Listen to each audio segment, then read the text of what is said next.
Good morning! Guys, dumating na nga pala yung in-order natin sa Shopee. Yung wireless milk frother. Ito po yung box niya. Yan. Of course, meron na rin siyang manual kung paano gamitin. Alright? Subukan na natin to. Gagawa tayo ng napakasarap na ice latte, ice coffee, whatever you like, pwedeng makagawa nito. Yan. This is our wireless milk frother. Okay? Ganun lang. Sasalpak mo lang siya dito. Kagabi, ni-recharge ko na to. As you can see, ayan po ang kanyang port. Okay? Ito ang kanyang power. Alright? So, gagawa tayo ngayon.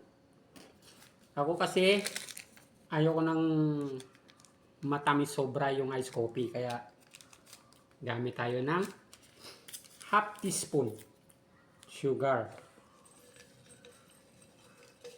Okay? Of course, gamit po tayo ng Gold Nescafe Gold. Okay? Gold na gold yan. Baka naman. Depende sa tapang na gusto ninyo. Siguro, ako mga 1.5 teaspoon. Yan. Okay? Guys, ang bango. Grabe. Medium roast lang po ito. Yan. Alright. Siyempre, may milk din. Gamit po natin yung Nestle non-fat milk. Okay? Ayan. Lagyan natin ng konti para pabulain natin. Alright, let's go. Masusubukan na natin yung bangis ng ating milk frother. Let's go, guys. Ito ang power niya.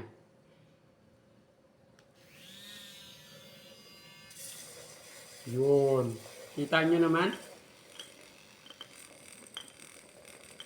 Oh, guys. Turbo natin. Oh. Di ba? Effective, di ba? Tingnan nyo naman yung bula niya, guys. Ayan, oh. Umaakyat. No? Pwede nyo siyang i-full volume para gusto nyo talagang bumula. No? Yan. So ano guys, maniwala na kayo? Ayan, oh. The best. Milk frother. Lagyan na natin ng milk.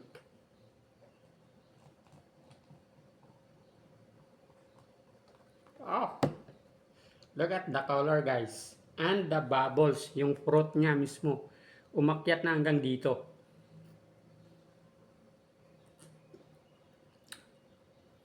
Panalo.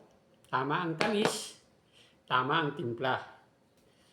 Kung gusto nyo, guys, masubukan to yung ating milk frother, abay, nasa yellow basket lang. Good luck!